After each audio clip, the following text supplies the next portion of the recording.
I'm a strategist, I'm a father, I'm one passionate mofo.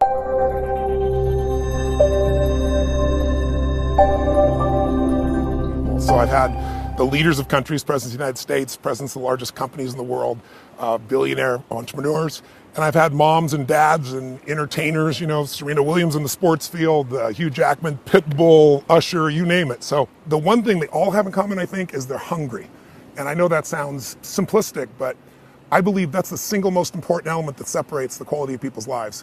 It's not just the ability to have hunger, but to sustain it. Hunger means that you want more. You want more of yourself. You want to make a bigger difference. You want to be a better parent. You want to do something more than there is today, and that you don't get satisfied. Most people start out with hunger at an early stage of life and they lose it. But the people that come to me are hungry either because something's happened, they've had a birthday with a 0 on it, they've gone through a divorce, they're starting a business and they know I've got to have a different level, or they're the best in the world and they're always looking for that edge that makes the difference. What keeps you hungry? I am hungry. I think what it is I think everybody is born with hunger. Like there's a desire to grow, to expand, to learn, and then disappointment sets in early in life for most people.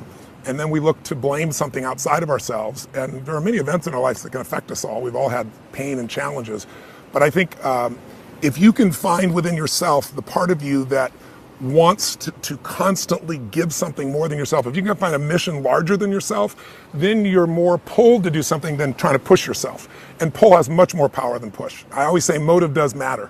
That if your motive is to serve something greater, there is an energy that comes up inside of you. So I feed 2 million people a year because somebody fed my family when I was 11 years old, and now this year we're feeding 4 million. I want to do more in that area. And every business I'm in, that drive just doesn't go away.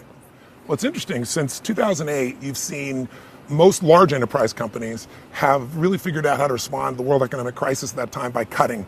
Right? They figured out how to cut their costs, they grew their bottom lines, and they built up their cash. And so they've done very well.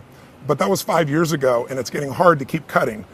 You can't cut your way to growth at this point. So most major corporations are now saying, what do we do about the top line? How do we really grow revenues and sales?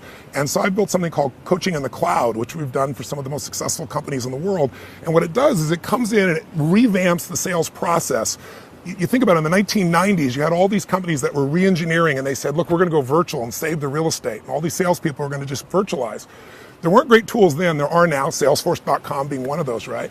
But the challenge is they've lost some of the disciplines that maximize the process. So we also, though, are showing people how to maximize technology.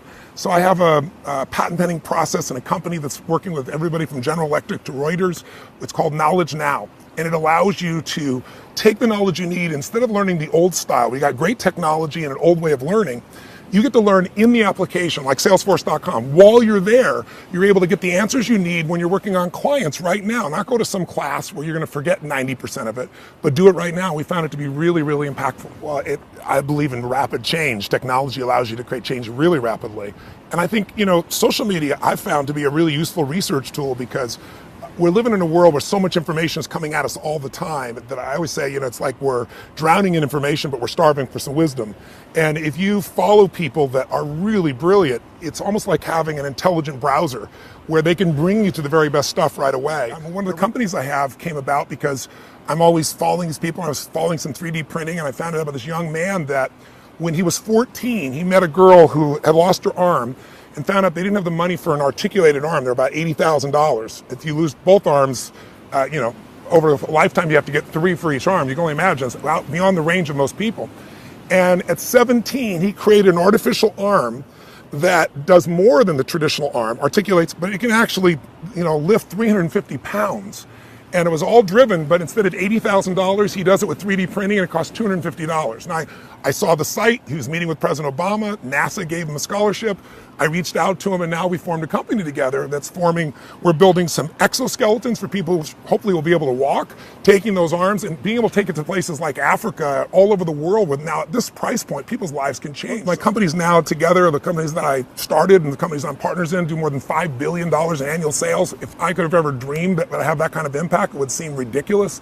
But it's all come out of this hunger to constantly make things better and to find a way to do more for other people than anybody else is doing. And I found if you find a way to do better for everybody else, then obviously you have plenty of freedoms in your own life as well.